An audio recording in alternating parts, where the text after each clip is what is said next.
There was no kiss at first. He remained motionless in the firelight's gentle glow, methodically removing his cufflinks as though fulfilling another business arrangement, another deal to complete. Meanwhile, I perched on the bed's edge, my posture rigid, my heart coming undone with each deliberate step he made toward me. His fingers grazed my shoulder, causing me to shiver. Not from terror, but from certainty, the knowledge that tonight would transform me forever. His words came softly, with conviction. This marriage wasn't my choice, yet I'll claim what belongs to me. I promised myself I wouldn't crumble. However, the instant his palm cupped the back of my neck and his gaze pierced through me, rather than simply resting upon me, I fell apart entirely, without sound. Somehow, that wordless moment conveyed everything. If stories like this one captivate your soul and linger in your thoughts even after you finish watching, please hit that like button and subscribe for more chapters that await you just ahead. Was preparing apples using my mother's technique, creating delicate, continuous peels that spiraled like metallic ribbons. The world shifted quietly around me as my blade halted mid-cut when my father's voice emerged from behind. Measured and decisive in that way he spoke when decisions had already been made for everyone. There's a document requiring your signature. That's how it all started. Not with bouquets or vows, not even a discussion, just a collection of cream-colored papers set beside my mixing bowl, their corners as razor-sharp as the knife in my grasp. I recall staring at my printed name in typography. Too ceremonial for something so intimate. Arya Leaner Whitmore. Opposite, it appeared his name, Nathaniel Gray, a stranger. A man destined to be my husband, not for affection, not for aspirations, but for financial obligations. That evening, I remained by my mother's bedside, humming the traditional melody she once sang during my sleepless nights. "Oh, Shenandoah, I long to see you." She stirred gently, her lips parched and quivering. "You possess your grandmother's hands," she whispered. I clasped her fingers within mine, remembering how they once carried the aroma of fresh bread and herbs, now scented with lavender essence and sterile fabric. I kept the paperwork secret from her. Not yet. How does one explain? I'm surrendering my family name to preserve what remains of yours. The ceremony occurred days afterward, though most details escape my memory. I remember the courthouse's cold marble entrance. I remember the silence during my father's drive. And I remember Nathaniel Gray only through his aura, the subtle atmospheric shift when he appeared, like winter air through an open doorway. Stood tall, impeccably dressed, clasping his hands behind him like someone attending a funeral. He avoided eye contact when the official posed the question. He simply stated, "Yes." Then came my moment. "Yes," I whispered, nearly inaudible. The document's ink registered it nonetheless. We didn't go to the same residence. He arranged for me to travel ahead to his property in Willow Heights, a place I recognized only from glossy magazines and dinner conversation gossip. People called it the Gray Fortress, a mansion constructed from dark stone and history, positioned high above the water as if protecting secrets no one was permitted to discover. Upon arrival, the air felt unnaturally cold for September. The chauffeur remained silent. The butler handed me a key. No one offered welcome. The guest quarters were beautifully appointed yet sterile, resembling a hotel room never truly inhabited. On the nightstand, someone had arranged a folded towel, a silver service with tea, and a message in refined, unknown handwriting. Should you desire to depart, locate the envelope beneath the second drawer. No one will prevent you. I stood frozen, the note trembling in my grasp. I opened the drawer. There it was, a pale blue envelope, sealed and unmarked. I didn't disturb it, not immediately. Instead, I sat on the bed's edge, studying the framed landscape painting on the wall. It depicted a river meandering through tall golden meadows. nothing resembling the view from this estate. Yet it reminded me of home, not the house I'd left, but the feeling I once carried within my chest when my mother hummed in the kitchen and my brother requested another story. Before all the debt collectors, before the fear, that night I removed my mother's ring and placed it on the nightstand. It was an old, slender silver band she wore before marrying my father. She gave it to me when she realized she wouldn't survive the winter. Wear this, she told me, when you need to remember who you were before the world dictated who you must become. I traced the ring's edge with my thumb, then reclined on the stiff linen sheets, wondering how someone could experience so many emotions yet feel absolutely nothing simultaneously. They claim every marriage starts with a decision. But I question that truth because some choices are made on your behalf. Some arrive like contracts in pristine envelopes. And some, like this one, come as silence wrapped in duty, sealed with sacrifice rather than ink, somewhere within that silence. Beneath the guest room's second drawer that I never chose, waited a letter I hadn't opened. Not yet. I never opened that letter. I left it undisturbed in the drawer, like a seed buried in winter earth present and waiting, but not yet summoned to grow. The mornings at Willow Heights possessed an unusual quietness, almost reverent, as though the house itself had mastered the art of silence from its owner. Wind moved through ancient trees outside like breath across an empty keyboard, and floorboards creaked only when I wasn't paying attention. I woke early not because I had destinations, but because sleep eluded me.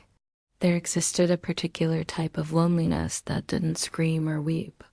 It simply sat beside you in a velvet chair and folded its hands, waiting for acknowledgement. The house was enormous, excessively so, cold in marble's way, not hostile, but unmoved. Hallways stretched in graceful curves adorned with portraits of men who appeared perpetually serious and women who likely weren't consulted about wearing that surname. No one informed me of Nathaniel's whereabouts. He hadn't returned following the ceremony.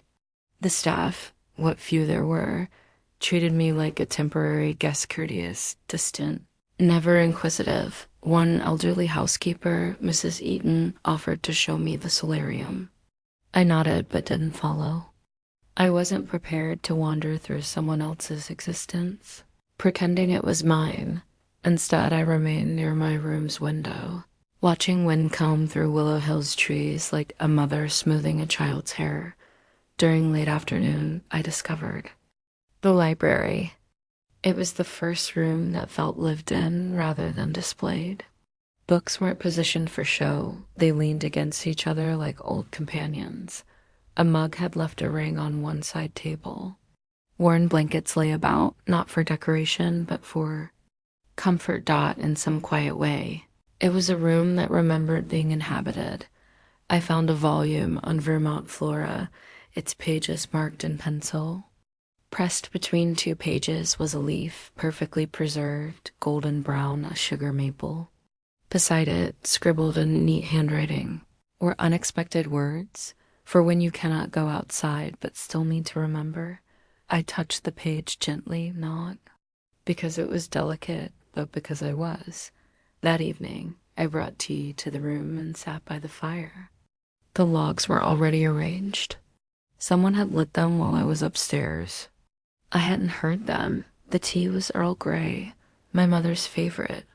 The aroma tugged at something in my chest so intensely I nearly wept. It seemed foolish, perhaps, but I whispered to the flames. She would have left this room. A voice responded, soft and unexpected. She did. I turned. Nathaniel stood in the doorway. He wasn't wearing a suit, just a gray sweater and dark trousers. His hair was damp at the temples, as if he'd just come in from walking. He looked human. I stood, startled. He didn't move closer, remaining by the frame with hands loosely in his pockets. I visited her once, he said, at the clinic in Belridge. My throat constricted. You never mentioned it. It wasn't something to discuss. Your father was unaware. I couldn't look at him, not from anger, but because something inside me cracked gently, like the sound of old pages turning. He cleared his throat. She told me about the song, Shenandoah, said it was the first tune you ever hummed. I looked down. The ring on my finger caught the firelight. She used to sing it in the kitchen, I said, when things were still good. Nathaniel nodded. His gaze remained steady. She asked me not to mention my visit.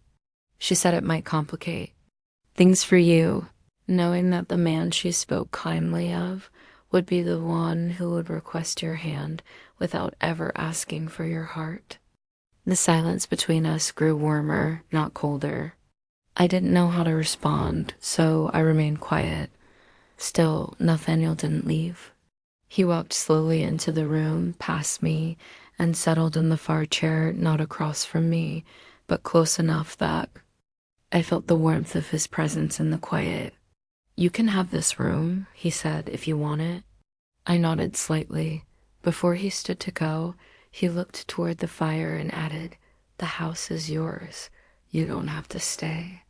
But if you do, it won't be as a prisoner. He left without waiting for an answer. That night, I didn't open the letter, but I moved it. I placed it in a small jewelry box beside the window where morning wind would pass through, where light would fall across it, gently dot, not forgotten. Not yet opened, just waiting like me. For days he didn't return, not in any meaningful way. Not in any way that mattered. There were traces of him, like footprints and morning frost visible momentarily, then gone. A half-finished cup of coffee in the library, a folded newspaper on the garden bench, a scarf hanging on the study chair's back, carrying faint scents of cedar wood and late autumn wind, but not him. He had said I wasn't a prisoner, yet I remained. Alone, I began occupying spaces slowly, cautiously, like someone entering a museum after hours, uncertain which sculptures were meant to be touched. One converted the solarium into a reading space. I cleaned the library's corners myself, unwilling to ask staff to make a room mine. I started sketching again. First just lines, then leaves, then outlines of figures I never dared name. One afternoon, I found a small music room on the third floor. Dust lined the piano keys like a forgotten melody. I ran my fingers across the keyboard. The sound it produced was dull, uneven, but I stayed. The room had tall windows overlooking the east gardens. I sat there most mornings, sketching or listening to wind touch the glass, waiting for nothing particular until the day I wasn't alone. He entered quietly, as always. No warning, no announcement. I didn't hear him until I felt the air shift. Stood at the doorway, not crossing the threshold, just observing. That was my mother's room, he said softly. She played piano when my father was away. I turned slowly. Did she teach you? A pause. No, she tried. He walked toward the window, hands in pockets, eyes fixed somewhere far beyond the garden.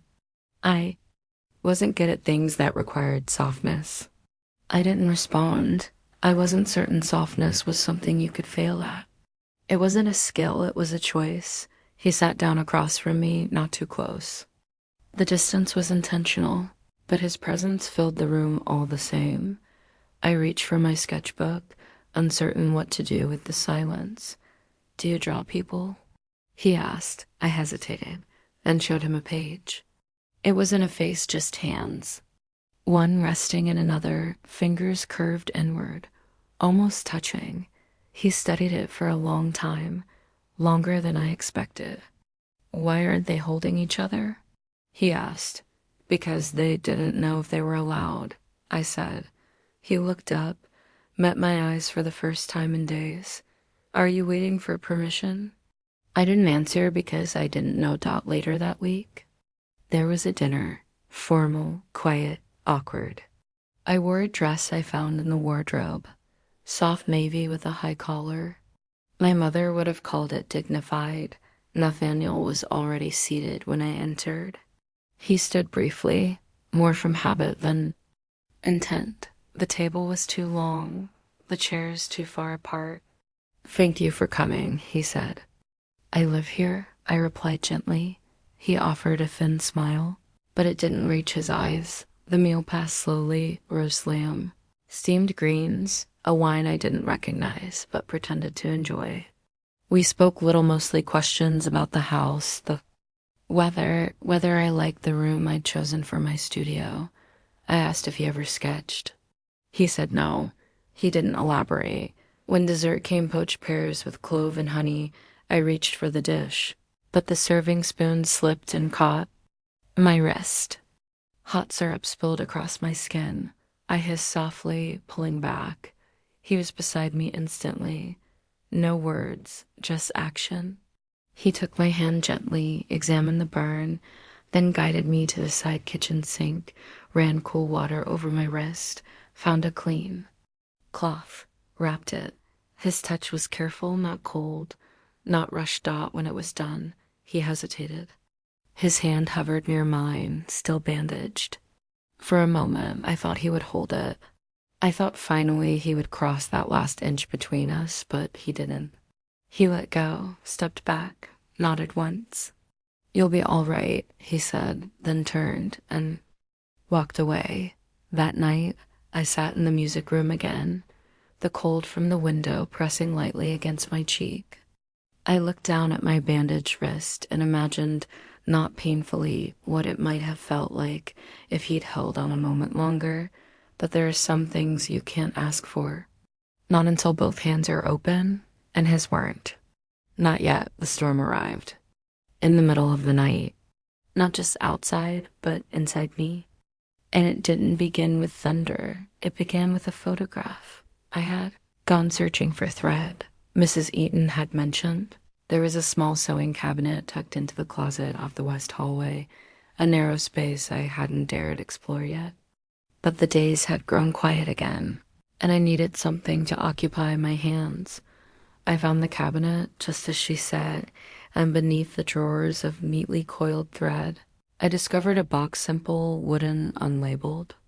I thought perhaps it belonged to a maid or had been misplaced, but when I opened it, the first thing I saw was a familiar face. My mother.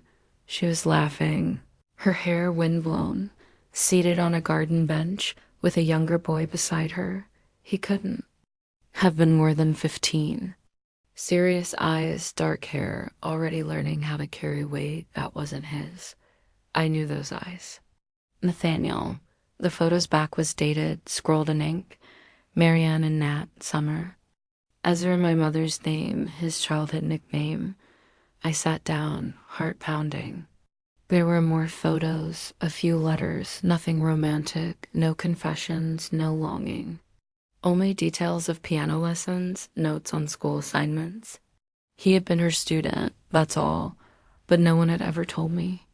Not her, not him. And suddenly, every silence between us felt like a lie. I waited for him in the library. The fire was out. I didn't relight it. He came in past midnight, rain in his collar, hands wet from the storm.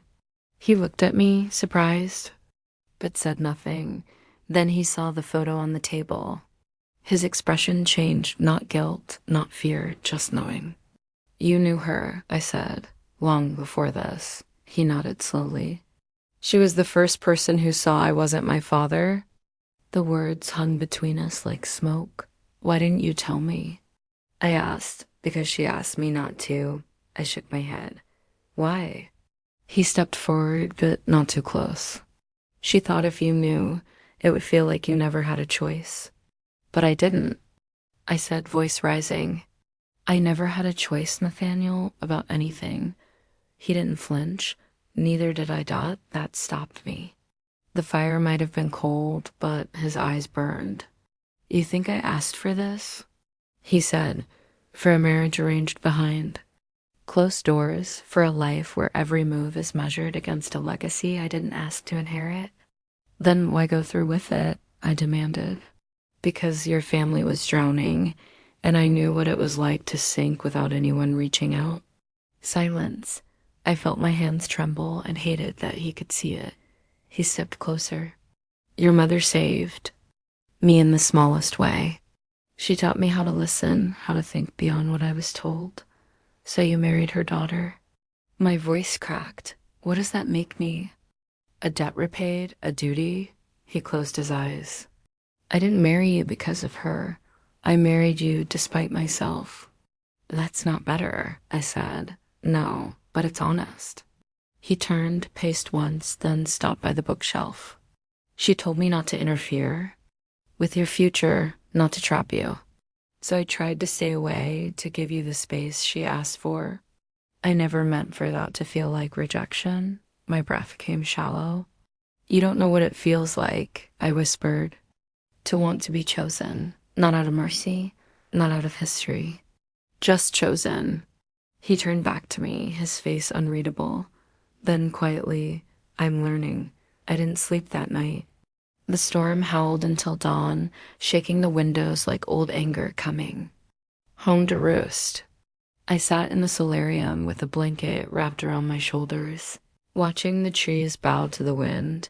He hadn't lied, but he hadn't trusted me either. And that somehow was worse. When morning came, I placed the photo back in its box and returned it where I'd found it. I didn't want to burn it. I didn't want to keep it. I just wanted to stop carrying it inside me. That afternoon, he sent a book to my room, not through the staff, by hand. He didn't knock, just left it on the table near the window. It was a small hardcover journal wrapped in soft blue linen. Inside, the first page read, "This house was never meant to be empty. If you stay, I'd like you to help me fill it with music, drawings, and anything else that doesn't fit into ledgers or legacies. No pressure, no demands, just an invitation." And for the first time since I arrived, I didn't feel like I was waiting to leave. The rain returned the next morning, gentle this time, like an apology whispered over soaked leaves. I stood by the window, holding the edges of the blue journal Nathaniel had left me. Its linen cover was still warm from the radiator. I hadn't written anything in it. I wasn't ready to put words to paper. Not yet. But I kept touching it, as if by touching the cover, I could absorb some kind of certainty. I hadn't seen him since the night of the storm, and in truth, I didn't expect to. Some silences are final, some were not. I didn't know which kind we were. Living in, I made tea for myself in the kitchen. It was quieter than usual. Mrs. Eaton had gone to town, and the only sound was wind brushing the windows like a familiar ghost. I opened the tea cabinet and hesitated. Then I chose Earl Grey, not because I wanted it, but because it was hers. Because it was the first scent that had made me feel like myself in this house. As it steeped, I set out 2 cups. I don't know why. Habit, maybe. Hoped out when I was ready. I filled both. I placed one on my tray and hesitated by the hallway. My hand gripped the porcelain handle, still warm. Then I turned toward his wing of the house. I didn't knock. I couldn't. But I set the cup gently on the wooden bench just outside his door. The rain had slowed to a mist, soft, steady like breathing. No explanation. Just the tea, and I walked away.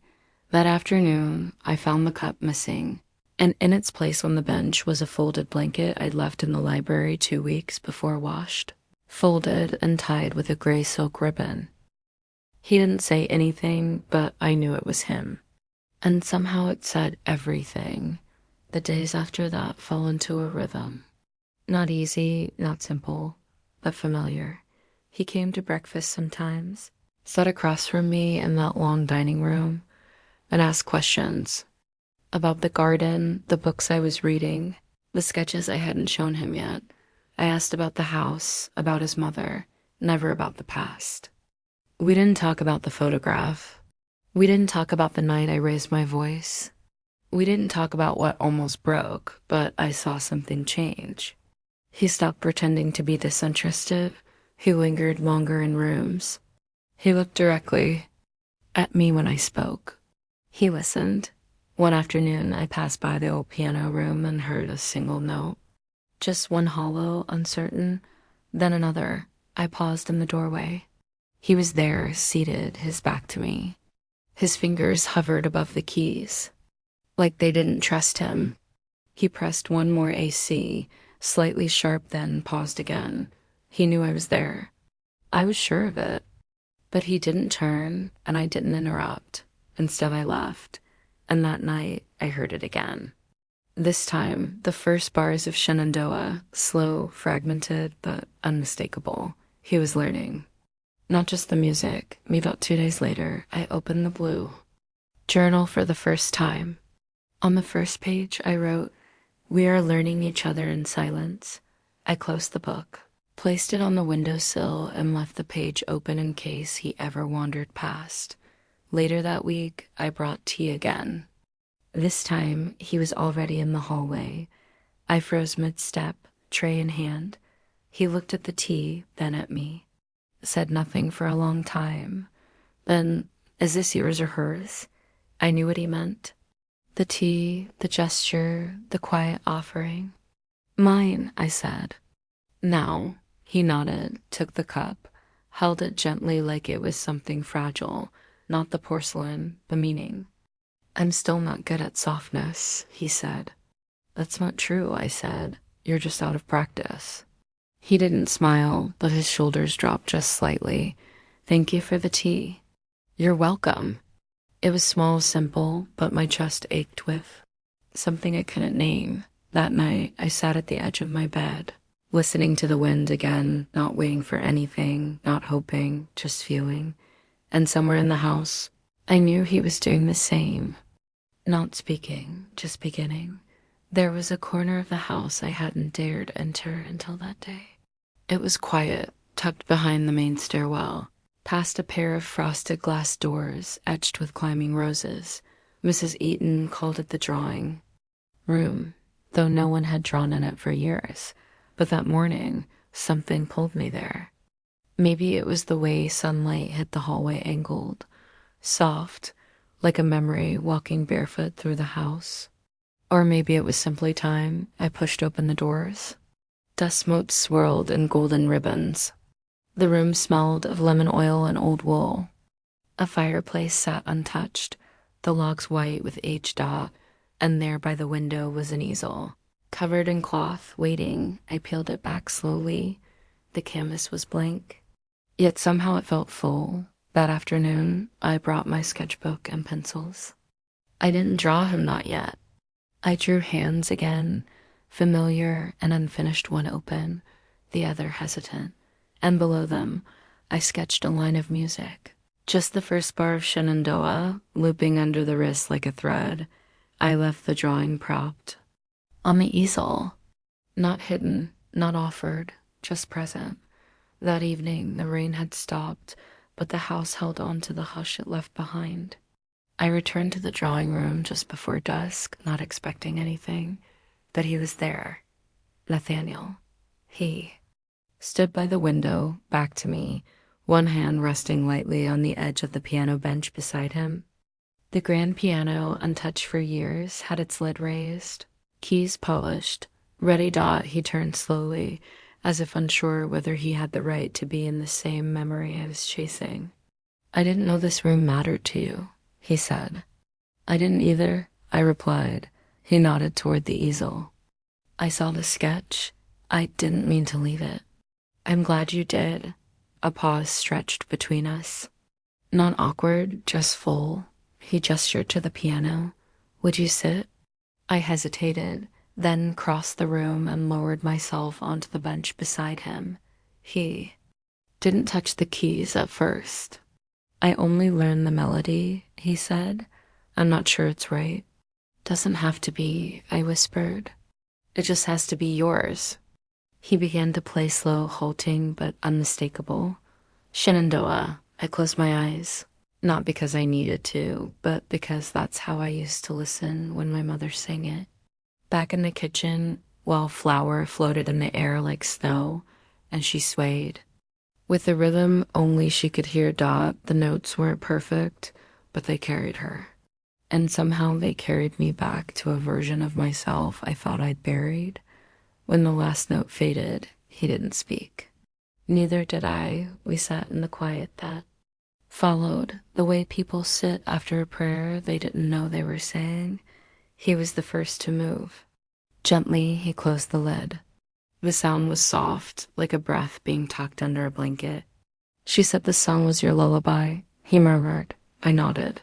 She hummed it every time I had nightmares. Said it could calm anything, whined, fear, even. Time. He looked at me, and this time he didn't look away. I haven't played anything for anyone in 20 years. I smiled a little. You just did. He leaned forward, elbows on his knees, voice low. Why didn't you leave that first night? The letter was real. Because running felt louder than staying, I said, and I needed quiet. He studied me, not like someone analyzing, but someone remembering. You could have left, Arya, and I would have let you. I know. My eyes didn't drop. But you stayed, he said. So did you. We were still for a long time. Then, without warning, he reached for my hand. No hesitation this time, just warmth. His palm met mine, steady, our fingers laced. Like two halves of the same decision. I don't know how to be the kind of man you deserve, he said. Then be the kind of man who doesn't walk away. I whispered. He squeezed my hand, just once, but it felt like a promise. That night, I sat on the edge of my bed and wrote in the journal again. Today, he played her song, and for the first time, I heard of his hours. I placed it back on the windowsill, and beside it, I set the ring.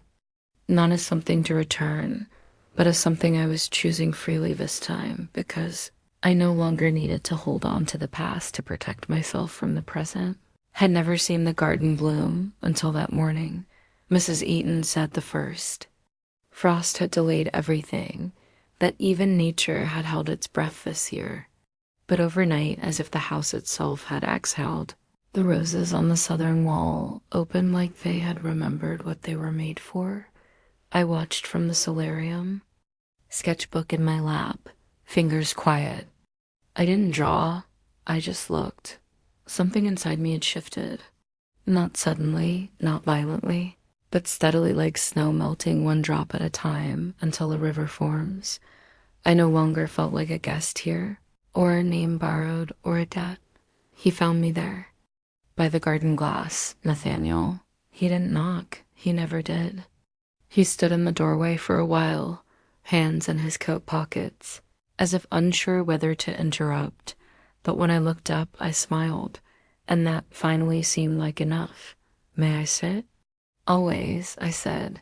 He took the chair beside mine, close but not crowded. We sat in silence, as we often did, and then he reached into his coat and placed a folder on the small table between us. I had the papers drawn up, he said, to dissolve the agreement. Legally, you'd be free of the contract by end of week. I stared at the folder. Neat edges, crisp parchment, the final undoing of everything that brought us here. I thought we already were, I said softly. He looked at me, searching. I had to make sure you knew that staying isn't something you owe me, that this name, you don't have to carry it. I reached for the folder, opened it. Inside was the original agreement, now voided, and below it, a handwritten letter short. In his unmistakable handwriting, you deserve to carry only what you choose. I traced the signature. Nathaniel Gray, the man, not the legacy. You're giving me the chance to walk away, I said. I am. What if I stay? His jaw tightened slightly, as if bracing himself. Then I'll know it's real. That afternoon, I walked through the halls differently. Not as someone passing through, not as someone weighing doors against exits, but as someone who had stopped looking for a way out. The portraits on the wall didn't intimidate me anymore. They didn't matter, not the suits, not the signatures. What mattered was the sound of wind through the window Nathaniel had unlocked for me. The scent of Earl Grey still faint in the library's linen. The pencil marks on my sketch pad that only bloomed when I sat where he once stood. That evening, I returned the folder untouched. I don't need it, I said. He didn't ask why. He didn't smile. He just nodded, and that was enough. We didn't toast or celebrate. There was no declaration or grand moment. Only the quiet understanding between two people who had outlived their pain and now stood in its place, unafraid. Later in the library, I lit the fire. He sat beside me reading. And when he reached over to touch my hand, he didn't ask permission. He already knew. Our fingers laced naturally now, like roots from two different trees finding each other beneath the same earth. That night, I took the ring back from the windowsill. I didn't put it on my finger. I wore it on a chain around my neck, not as a symbol of ownership, but of choice. My name hadn't changed on the documents. Not yet, but inside me I had already taken it. Not because it was given, but because I had chosen it. I belonged here now. Not to the house or the name, or even him, but to myself. And somehow, by choosing that, I chose him too. The next morning, I stood at the garden gate, watching the petals fall from the first bloom. Nathaniel joined me without speaking. He reached for my hand. I let him hold it. And when he looked at me, really looked, with the weight of winter behind and the promise of spring ahead, he didn't speak in metaphors. He just said, "Thank you for staying." And I answered, not with poetry, not with hesitation, "Thank you for letting me choose." The leaves turned slower that year, as if the trees were in no hurry to let go, holding on to green just a little longer, like a whisper not yet ready to become memory. Mother passed on a Thursday morning. She had been quieter in the days leading up to it, not in pain, just further away. Like she was already stepping into another room, one she hadn't told us about, with windows that opened to somewhere soft. Nathaniel drove me to the clinic himself. No driver, no formality. He didn't speak much during the ride, just kept his hand on mine the whole way there, thumb brushing over the edge of my wedding ring on the chain. When we arrived, the nurse met us with a look I already understood. I went in alone. She looked small but peaceful. The soft curve of her lips still held a trace of something between a smile and a sigh. Her hands were folded gently over a letter. My name was on the front. I didn't read it until the next day, not because I was afraid, but because the house was finally still enough. Nathaniel had gone out to speak with the groundskeeper. The wind had calmed. The fire in the library whispered instead of roared. I opened the letter in the drawing room, the place where her lullaby had returned to life, where Nathaniel first held my hand, where I first remembered how to breathe without fear.